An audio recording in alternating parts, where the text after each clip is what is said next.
Sebuah pangkalan militer Ukraina sekitar 15 km dari perbatasan dengan Polandia menjadi sasaran serangan rudal Rusia Selasa 17 Mei 2022 pagi.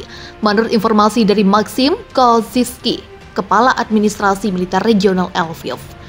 Kozytsky tidak memberikan rincian lebih lanjut dalam postingan Telegram tengah malam. Hanya mengatakan bahwa informasi lebih lanjut akan dirilis di pagi hari. Serangkaian ledakan terdengar di Lviv tengah sekitar pukul 12.45 waktu setempat, tak lama setelah sirine serangan udara terdengar di kota. Seorang anggota tim CNN di kota itu melihat pertahanan udara menyala ke barat laut ke arah fasilitas militer Yavoriov sekitar 40 km jauhnya. Dalam pernyataan Telegram pertamanya tak lama setelah semua aman terdengar pada pukul 1.15 waktu setempat, Kozytsky hanya mengatakan bahwa sistem pertahanan udara telah menanggapi serangan itu. Wali kota Lviv Andriy Sadovi dalam sebuah postingan di halaman Facebooknya mengatakan dia tidak dapat mengkonfirmasi informasi apapun tentang kemungkinan serangan rudal di Lviv itu sendiri. Yavoriov telah menjadi sasaran setidaknya 3 kali sejak dimulainya perang. Dalam serangan pertama pada 13 Maret, lebih dari 30 orang tewas. Situs di Lviv juga terkena serangan rudal Rusia, termasuk pabrik suku cadang pesawat, depot bahan bakar, dan beberapa gardu listrik. Salah satu anggota tim CNN di Lviv mendengar ledakan di utara pusat kota. Anggota lain dari tim CNN melihat pertahanan udara menjalar di barat laut kota. Seorang saksi mata yang tinggal di arah yang sama, sekitar 30 km 18 mil dari kota, mengatakan kepada CNN bahwa ledakan dapat terdengar di sana. Suara sejelas-jelasnya terdengar pada pukul 1.15 waktu setempat. Dalam sebuah pernyataan singkat di saluran Telegramnya, Maxim Kozytsky, Kepala Administrasi Militer Regional Lviv, mengatakan bahwa sistem pertahanan udara telah menanggapi serangan itu tetapi tidak memberikan informasi tentang situs manapun yang terkena. Wali kota Lviv Andriy Sadovi dalam sebuah posting di halaman Facebooknya mengatakan dia tidak dapat mengkonfirmasi informasi apapun tentang kemungkinan serangan rudal di kota itu. Dia memberi penghormatan kepada personel militer yang mengoperasikan sistem pertahanan udara dan mengatakan rincian lebih lanjut dari serangan itu akan dirilis pada pagi hari. Lviv dan daerah sekitarnya telah terkena setidaknya 7 kali sejak dimulainya perang. Dalam serangan pertama pada 13 Maret, sebuah pangkalan militer besar di Yavoriov, barat laut Lviv, sekitar 15 km 9 mil dari perbatasan dengan Polandia, dihantam menewaskan lebih dari 30 orang. Pabrik suku cadang pesawat, depot bahan bakar, dan beberapa gardu listrik termasuk di antara target lain yang terkena rudal Rusia di Lviv dalam beberapa pekan terakhir. Perang diprediksi meluas. Polandia siapkan pasukan ke Ukraina Barat. Kolonel Douglas McGregor, pensiunan dan mantan penasihat militer Trump, mengungkapkan bahwa Polandia berencana untuk mengirim pasukan ke Ukraina Barat. Kehadiran Polandia untuk merebut bagian barat Ukraina dipercaya akan menghentikan kekalahan besar Ukraina dan mempersulit Rusia. McGregor menduga pemerintah Biden menginginkan bantuan Rusia dan Polandia dalam bentuk apapun, termasuk serangan udara dan rudal terhadap pasukan Polandia di sisi perbatasan Ukraina. Jika Rusia menyerang Polandia sebagai anggota NATO, maka diberlakukan prosedur untuk menerapkan pasal 5 perjanjian NATO yang menyatakan bahwa serangan terhadap salah satu anggota aliansi dianggap sebagai serangan terhadap aliansi itu sendiri. McGregor mengkritik laporan media barat tentang kemenangan Kiev di perkotaan, karena Rusia tidak melakukan penyerbuan membabi buta menghindari korban personel dan warga sipil dan wilayah yang dikendalikan oleh Kiev. Di sisi lain, pertimbangan untuk memberikan tiga bantuan militer Amerika Serikat untuk Ukraina mendekati jumlah anggaran militer tahunan Federasi Rusia. Dan selain Amerika Serikat, negara-negara Uni Eropa, Australia, Taiwan, Jepang, dan Korea Selatan juga memberikan bantuannya.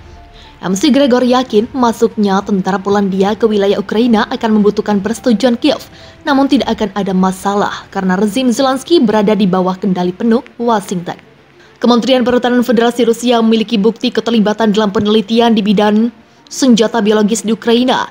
Tidak hanya Amerika Serikat, tetapi juga Polandia. Diketahui bahwa Polandia membiayai Universitas Kedokteran Lviv yang mencakup Institut Epidemiologi dan Kebersihan dan menjadi peserta dalam proyek biologi militer AS.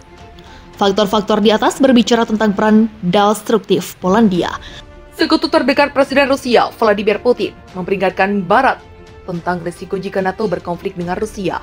Dilansir Reuters, pasukan senjata kepada Ukraina oleh Amerika Serikat beserta sekutunya dapat memicu konflik antara Rusia dan aliansi militer tersebut.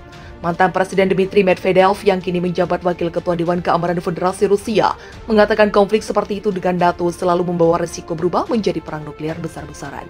Negara-negara NATO memompa senjata ke Ukraina, melatih pasukan untuk menggunakan peralatan barat, mengirim tentara bayaran dan latihan negara-negara aliansi di dekat perbatasan kita, meningkatkan kemungkinan konflik langsung dan terbuka antara NATO dan Rusia, kata Medvedev dalam sebuah posting Telegram Kamis 12 Mei. Konflik seperti itu selalu memiliki resiko berubah menjadi perang nuklir penuh, kata Medvedev. Ini akan menjadi skenario bencana bagi semua orang, pungkasnya. Sejauh ini Rusia dan Amerika Serikat memiliki kekuatan nuklir terbesar di dunia. Rusia memiliki sekitar 6.257 hulu ledak nuklir, sedangkan 3 kekuatan nuklir NATO, AS, Inggris, dan Prancis memiliki sekitar 6.065 hulu ledak gabungan. Menurut Arms Control Association di Washington, Putin mengatakan operasi khusus di Ukraina dilakukan karena AS menggunakan Kiev untuk mengancam negaranya. Moskow menurut Putin juga harus melawan penganiayaan terhadap orang-orang berbahasa Rusia.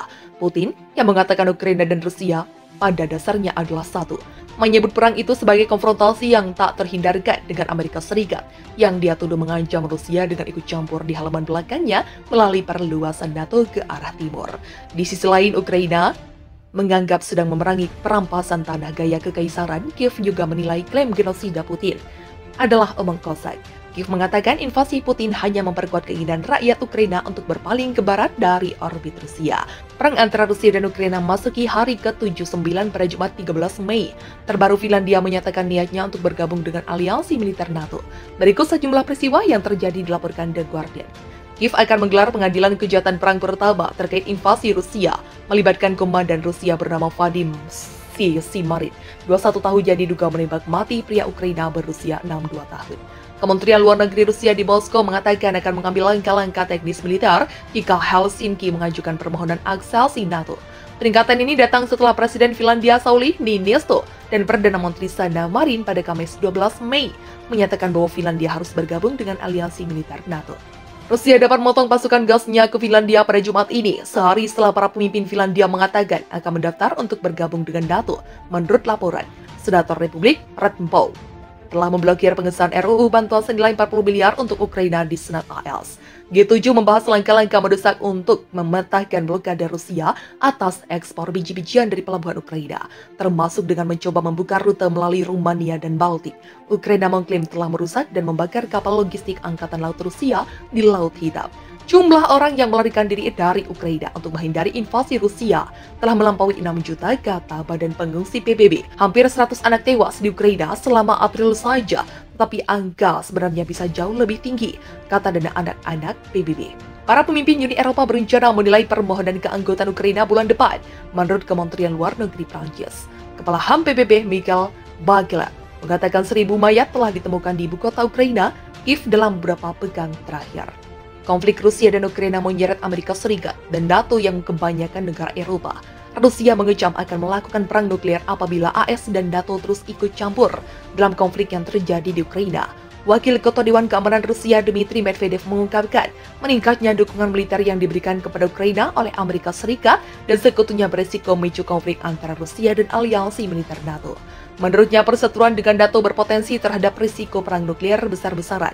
Negara-negara NATO masuk senjata ke Ukraina melatih pasukannya untuk menggunakan peralatan barat, mengirim tentara bayaran, dan latihan negara-negara aliansi di dekat perbatasan.